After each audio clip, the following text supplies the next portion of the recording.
sorry I'm late. I had to stop by the Wax Museum again and give the finger to FDR. We know Al-Qaeda, Zawahiri, is supporting the opposition in Syria. Are we supporting Al-Qaeda in Syria? Well, it's a proud day for America. And by God, we've kicked Vietnam syndrome once and for all. Thank you very, very much. I say it again, you've been had. You've been took. You've been hoodwinked. These witnesses are trying to simply deny things that just about everybody else accepts as fact. He came, he saw, he died. Well, we ain't killing their army, but we killing them. We be on CNN like, say our name, bitch, say it 3 times. The meeting of the largest armies in the history of the world. Then there's going to be an invasion. All right, you guys, introducing Eric Margolyes. EricMargolyes.com is his great website. Spell it like Margolis. And he wrote War at the Top of the World and American Raj, Liberation or Domination. And his most recent article is called America's Shameful War. Which one, Eric? Welcome back. Thank you, Scott. Always going to be good back with you. Good. Well, yeah, I like having you here. So out of all of the shameful wars, you're talking about Afghanistan this time. It's a particularly shameful war for a number of reasons. First of all, there's no point for it whatsoever. Secondly, it's just a brutal exercise in colonialism, and it pits all the modern military might of the United States against lightly armed Afghan tribesmen who are proud and dirt poor and just who are fighting for their independence. And just in the last week, we saw a strike on a house killed 16 people, essentially obliterated an entire family. And then, just like the definition of terrorism, they did the double tap strike where they went and they took out the funeral for all the civilians too and killed another, I forget, 16 people or 40 people or something. That's the way you deal with terrorists. That's the Dick Cheney philosophy. It's terrible. They kill all these people, then they call them terrorists. We saw this happen in Vietnam, too. All the deads were gooks and commies. You kill them first and then identify them afterwards, even though they're, harmless civilians. It's funny, the outrage from the mass media and from all the national security state talking heads and everything about Trump not even really ordering a withdrawal yet, but trying hard to negotiate an exit there. And they treat it like it's just on its face that's the most shameful thing. It's not the war, but the idea that the war would ever end at all. They just can't believe it. But then meanwhile, you look at the headlines in their own, outlets, these papers and these TV networks, and there's America killing civilians with high explosives. And this is just the status quo, whatever, shrug, who cares? And the idea that you would even think to call it off to them is absolutely beyond the pale. Well, it shows you it's been 18 years of mass psychosis, of mass indoctrination by pro-war propaganda. There's a growing hatred of Muslims. All these innocent civilians are Muslims, probably deserve to die anyway. And finally, nobody cares. Most people have forgotten where Afghanistan even was, and it's just something that we do. It's collateral damage. It's not important. Yeah, it really does seem like that's a big part of it going on so long. Is a lot of people they have no awareness. Those of us who are old enough at least remember when it was the big, exciting news story at the start of the war, that kind of thing. But a lot of people raised up since then. It's completely a background thing. It's like, yeah, they know that there's a parliament in Germany that debates stuff, but they don't pay any attention to it any more than this, That's right. In the newspaper business, we used to have what was called a South American story. which later became an Afghan story. And that means it's a subject in which no one is interested, and it's not worth running articles on the subject. Yeah, man, sad to say. All right, now, but here's the good news. Apparently, and this is just speculation, tea leaf reading and this kind of thing, but Eric, it sure does seem like Donald Trump told Zalmay Khalilzad that we're leaving, and the clock is ticking on you figuring out a way to try to save face if you want, but we're going one way or the other. Bagram Air Base be damned and the rest of it. Is that what it looks like to you? Well, not that clearly. Trump, shoots off the top of his head and off-the-cuff remarks and blurts these things out. And that was a case of that. He's said for a long time about crazy foreign wars, particularly when Obama was leading them. But he says that. But the question is, who's in charge in Washington? He's got this strange man, Bolton, who probably should be under medical care, who's running around contradicting the president, saying, no, we have to stay. He's got this Christian extreme rightist Pompeo who contravenes what he was saying. He's got the bureaucracy, and as you just said, Scott, the media, and all these liberals were saying, no, this it's a good war and it must go on. So it's hard to say really who's going to prevail. Yeah. Although, I got to say, though, that compared to previous efforts at talks with the Taliban, the rules here seem to be, Trump even saying he wants to pull out half the troops kind of before they have any sort of agreement. And then there was another thing in Voice of America yesterday quoting him as saying that he favors a full troop withdrawal as long as we can get the Taliban just to promise the same thing they've been promising almost all along anyway, that they'll keep Al-Qaeda out. And apparently not even including keep the Bagram Air Base, which I know, the Pentagon wants to keep Bagram hell or high water no matter what.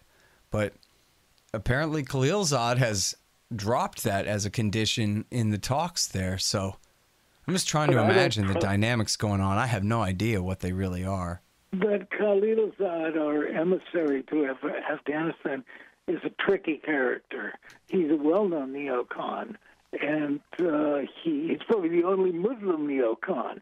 And he was the man who caused so much damage and killing in Iraq and kept pushing for the Iraq war, and now has changed his stripes. I don't know. I don't think so. I don't trust him. Oh, yeah, I sure don't either. I mean, it's interesting about him that he, I'm not exactly sure what was his position at the National Interest Foundation, but he hosted, and they're the guys that publish the National Interest website that has some good stuff on it, a lot of times the Skeptics blog and all that. But they hosted a Trump speech there back during the campaign still. And Khalilzad caught a lot of flack from that.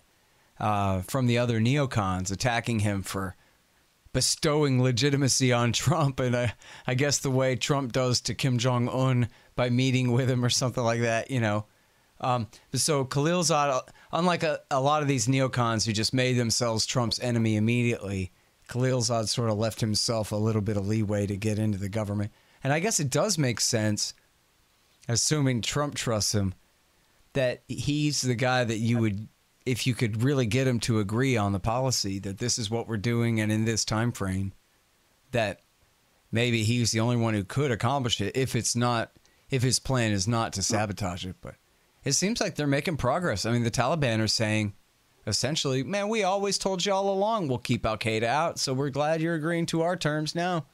The Washington Post is screaming to high heaven that it's surrender.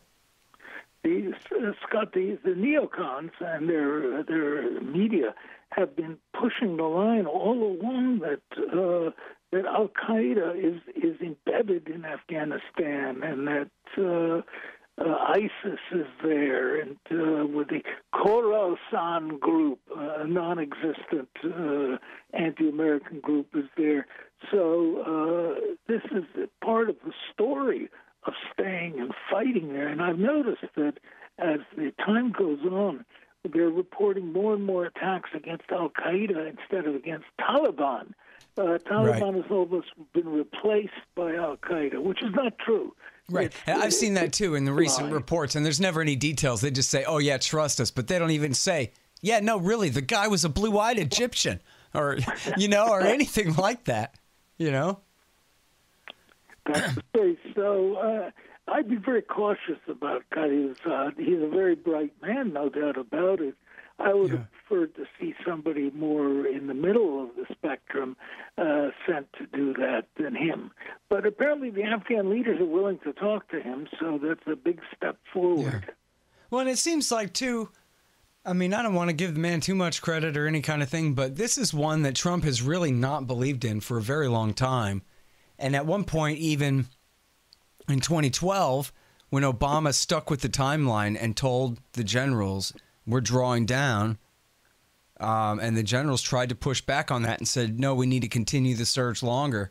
Trump actually tweeted that his nemesis, Obama, was right and the generals needed to obey his orders, which that was a pretty big deal, as much as he hated Obama, that he would put principle first, or his, at least, his point of view on Afghanistan as more important than always attacking Obama in every circumstance, which was his MO at the time, Well, this is a big problem for the U.S. government for as long as I can remember. Recall when Truman fired General MacArthur for insubordination, opposing his policies. So weak president, strong Pentagon, and vice versa. Right. Yeah, and in the history of it, I mean, they really did take him out to... He dragged his feet on it all through 2017 till they took him out to Camp David, where it's him and all 10 generals in the room or something out in the woods, where they read him the Riot Act and said, here are your orders, Mr. President, essentially. And the way Bob Woodward tells it, Mattis even outright blackmailed him, basically said, not just like as political advice that if you leave, then if anything bad happens there, it'll get blamed on you, but I will blame it on you. And I will say that I warned you and it's all your fault and this and that. And that was what made him finally agree to sending the extra 5,000. But it makes sense that out of all the ones that, I mean, all the wars are stupid, but Afghanistan might be the dumbest one of all, right? Pacifying Pashtuns? Who wants that job? That's completely crazy. Even Donald Trump can see that doesn't make any sense. And that's not the same thing as fighting international terrorism either. And spending $1 trillion in the process. I'm from New York City, where everything's falling apart. The subways, the bridges, the electrical system, the water system. They don't have the money to fix anything there, but we have the money to spend $400 to deliver gasoline, a gallon, 400 gallons, to the top of the Hindu Kush Mountains and to bomb 24 hours and keep fleets of planes and naval vessels off Arabia. For what? We don't know. Sorry, just 1 second. Roberts & Roberts Brokerage, Inc. This is where you buy gold, silver, platinum, palladium. Roberts & Roberts Brokerage, Inc. They've been around longer than me since the mid-1970s. They have a great reputation. And if you buy with Bitcoin, they charge no premium at all. It's Roberts & Roberts Brokerage, Inc. rrbi.co. rrbi.co. All right, now, so one thing is that in Syria right now, the Islamic State is virtually eliminated. They certainly don't control any territory anymore. You're talking maybe a couple thousand guys left and completely surrounded by enemies. So if America leaves, there's not really much to cry about, even by the Hawks standard. I mean, they can cry about Iran, but that's different. But the Islamic State, they're vanquished now. But Trump leaves Afghanistan. Do you or do you not think that there still is going to be hell to pay? And that the factions that America's propped up in power there in Kabul are not going to be able to maintain it? And the Taliban, who have spent the last few years being suicide bomber, murderer, lunatic, civilian butcherers, they're probably not going to just become Democrats and run for parliament if they have that much weight behind them. They could just march right into Kabul. So are you predicting the best or the worst or something in between or some kind of compromise? Or when America leaves, the Hawks are going to have a lot of mileage to say that, look at the consequences of leaving, even though, of course, it's their fault for building it this way in the first place. Well, yes, of course that'll happen, and those media will be filled with heart-rending stories about abused women. And but the fact remains that unless troops of some kind, U.S. troops, mercenaries, some other country troops, are left in Kabul to protect the stooge government that's there now, they will be run out of town in a week or shorter. And if they're smart, they'll get the hell out before the Taliban come marching in. Same happened to Najibullah, the Soviet front man there. He thought he could control the situation. He ended up being hanged. Yeah. I think it was Gareth Porter said, well, they'll just all move to California. Yes, why not? I mean, it is better than seeing them all butchered. You know what I can't figure out, though? How come it's only my idea and I don't hear anyone else say that maybe the deal they could cut would be to just let Pashtunistan have strong federalism, let them hold the South and the East, and stop dictating to them out of the capital city and hope that that's enough to keep them out of the capital city. Scott, I had no idea that you were a closet Pashtun nationalist. It's not a bad idea. And it'll probably happen de facto. It doesn't make sense that everybody's always fighting over the capital city when control the capital city doesn't mean control the nation anyway. It never has. So that's right. Why not just have federalism then, and it'll still be Afghanistan, but you guys can kind of have self-rule in your area, and we'll leave you alone. There's nothing to fight about now, right? That was always the traditional way in Afghanistan. No central government had any control. And no matter what it did in Kabul, and the different ethnic areas ran their own business. I think we'll go back to that again. Yeah, although maybe under the Taliban, after the Taliban is done taking over Kabul. And, you know, there's old Hekmatyar is still in there. He's running for president. Did you see? Who did? I'm sorry. Gulbuddin Hekmatyar from Hizb Islami. Bring him up. My old friend Gulbuddin. Yeah, your old pal. Why don't you tell us all about him? He's become a real dog in the manger. Gulbuddin was the most important and the most productive of the warlords fighting the Soviets. And his group, Hizb Islami, was strongly supported by CIA and by Pakistan. He was the Pakistani boy there. And he's a very smart, wily character. And his men have committed many atrocities. He's a very ruthless, brutal guy. However, in the last couple of years, Gulbuddin has been edging away from his Taliban brothers and was trying to set himself up as an independent ruler.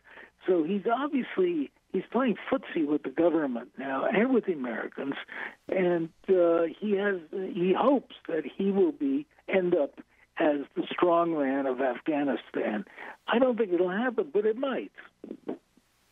Well, you know, they had previously called him the Butcher of Kabul for his, I guess he just shelled the country from the time of Najibullah's lynching through like 1995. He just sat on the outskirts launching artillery shells or something. That's right, sort of like we do against the Afghan villages. Yeah, his men killed a lot of people with these rocket attacks, but also there was very strong propaganda against Gulbuddin because he was regarded as too Islamic, and the people in the U.S. in Freedom House in Washington, that group, they were trying to turn the tables against him. He had a lot of opposition.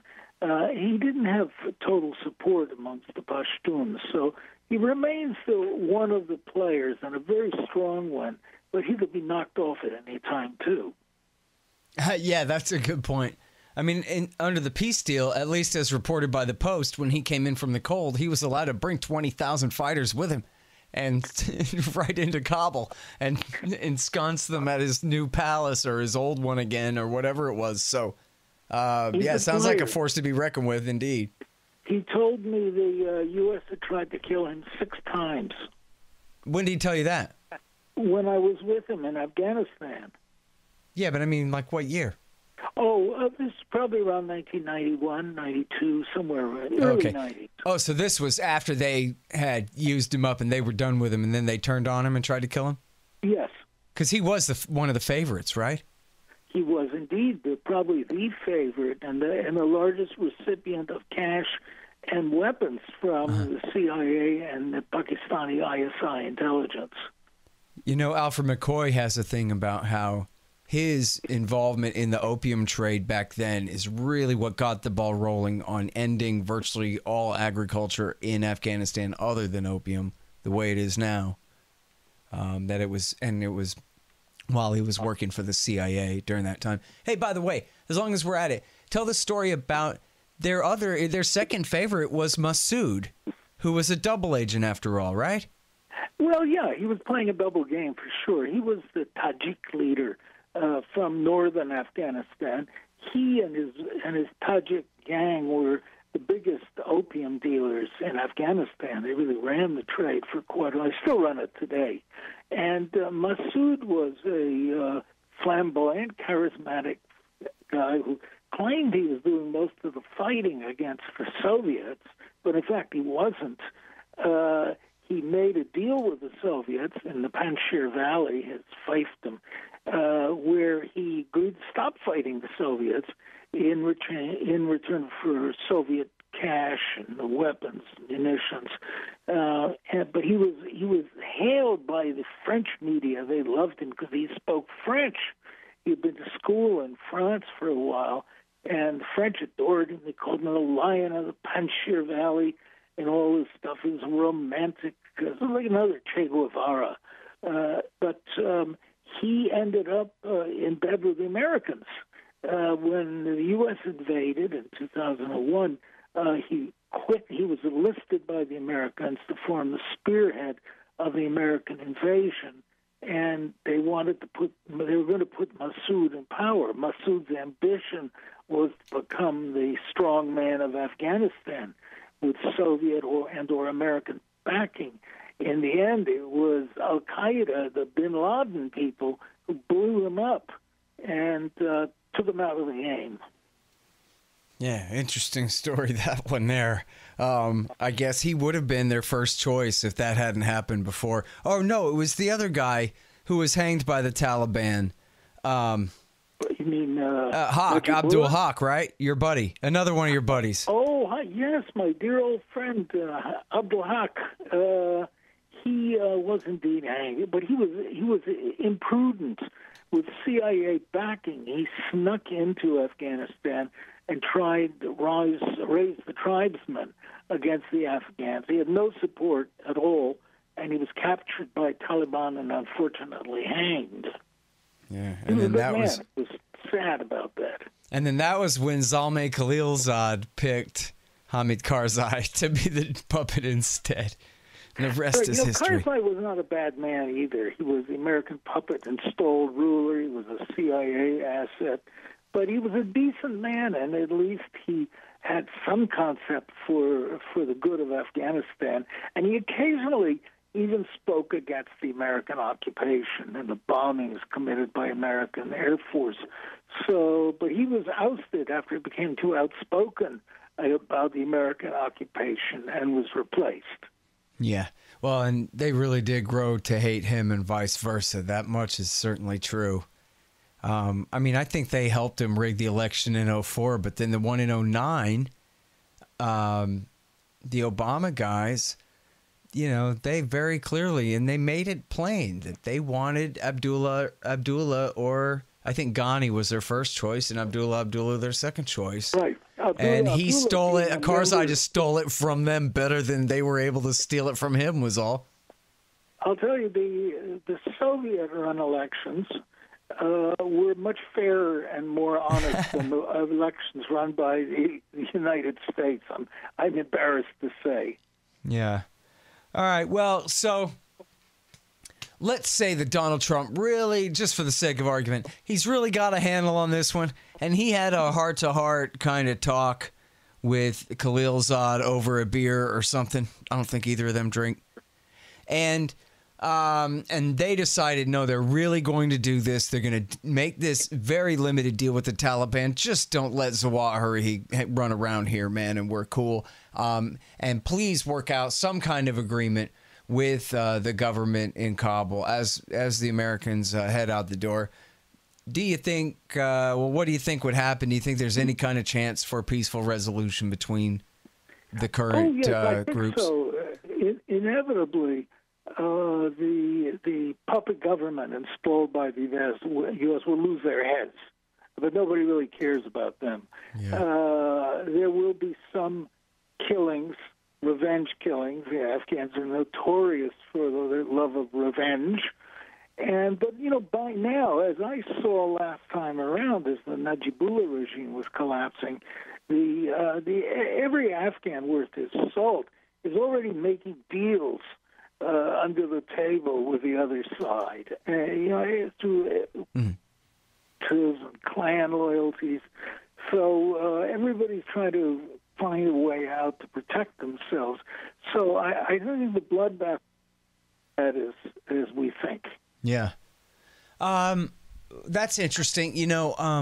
There's this lady, Ashley Jackson, who I've been unable to contact her to get her on the show, but she wrote this in-depth study all about the Taliban where she went and spent months interviewing them. And she wrote a shorter kind of news version of it for foreignpolicy.com as well.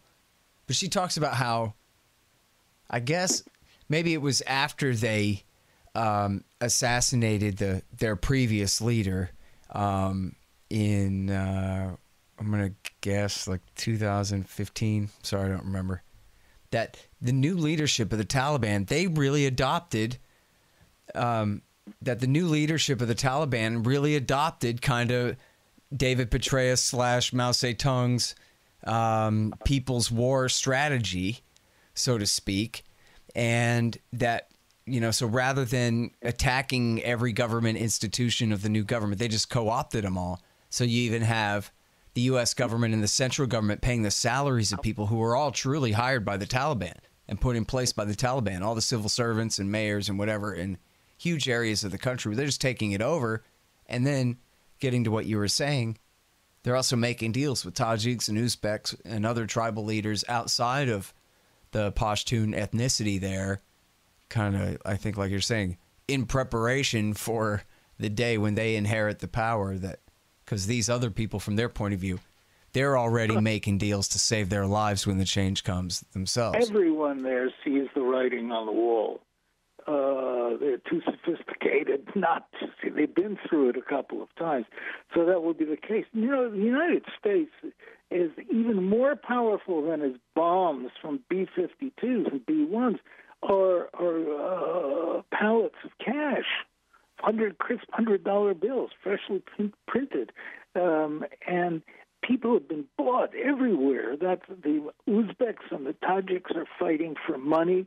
The Afghan communists and the intelligence service are being paid off to do that. Everybody's working for the Yankee dollar. And as long as the dollars keep going there, these people will oppose Taliban. But one of these days, the dollars may be cut off or cut down. There will be major defections, unless, of course, the Taliban decides it wants to work for the Yankee dollars and signs on. Right.